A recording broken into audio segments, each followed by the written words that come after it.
பள்ளி படிப்பு முதல் பொறியியல் படிப்பு வரை முதலமைச்சர் செல்வி ஜெயலலிதாவிடம் இருந்து கல்வி உதவித்தொகை பெற்ற கூலி தொழிலாளியின் மகன் தற்போது இந்திய வருவாய்த்துறை பணிக்கு தேர்வாகியுள்ளார்.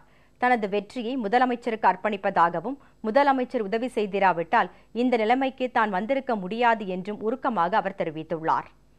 ஈரோடு மாவட்டம் பவானி மயிலம்பாடி கிராமம் அருகே உள்ள காந்தி நகரைச் சேர்ந்த செல்வன் பாப்பா கூலி தொழிலாளி தம்பதியரின் மகன் சரவணன் 2005ஆம் ஆண்டு 10ஆம் வகுப்பு தேர்வில் 481 மதிப்பெண்கள் பெற்று ஆதி திராவிடருக்கான ஒதுக்கீட்டில் மாநில அளவில் முதலிடம் பிடித்தார்.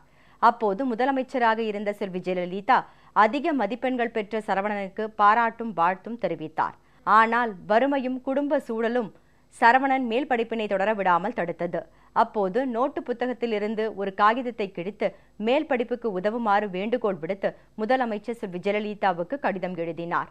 துண்டு காகிதத்தில் எழுதப்பட்ட போதிலும் சரவணனின் வேண்டுகோளை பரிசீலித்து அவர் மேல் படிப்பு தொடரவும் பொறியியல் பட்டம் பெறவும் முதலமைச்சர் செல்வி ஜெயலலிதா ஆண்டுதோறும் சரவணனை நேரில் அழைத்து கல்வி உதவித்தொகை வழங்கி வந்தார். ஆண்டுகள் கடந்தாலும் முதலமைச்சர் செல்வி ஜெயலலிதா உதவி வழங்கிட ஒருபோதும் தவறியதில்லை.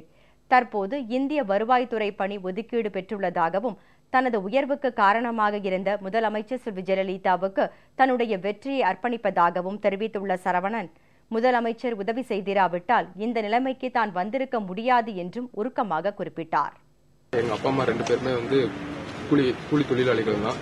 அவங்களால படிக்க முடியாது. நான் உதவி கேட்டதுனால கன்சிடர் பண்ணிட்டு எனக்கு இவ்வளவு தூரம் உதவி பண்ணி இன்னைக்கு அப்துல் கலாம் படிச்ச அதே கல்லூரியில எனக்கு என்ன படிக்க வச்சு என்ன இப்படி ஒரு IRS ஆக்குன அவங்களுக்கு என்னோட குடும்பத்தின் சார்பாக என்னோட இதயபூர்வமான நன்றி புரட்சி தலைவி இதயதெய்வம் அம்மா அவர்களுக்கு சமர்ப்பிக்கிறேன். இந்த வெற்றியை அவங்களுக்கு பண்ணிக்கிறேன் அப்படிங்கிறத சொல்லிக்கிறேன்.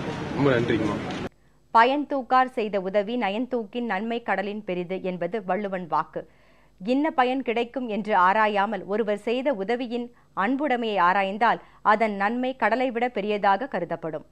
அந்த வகையில் பள்ளி மேற்படிப்பு தொடர முடியாத ஒருவருக்கு முதலமைச்சர் செல்வி ஜெயலலிதா மனிதாபிமானத்தோடு செய்த உதவி இந்திய வருவாய்த்துறை பணி ஒதுக்கீடு பெறும் அளவுக்கு சரவணனை இன்றைக்கு உயர்த்தியுள்ளது என்றால் அது மிகையல்ல.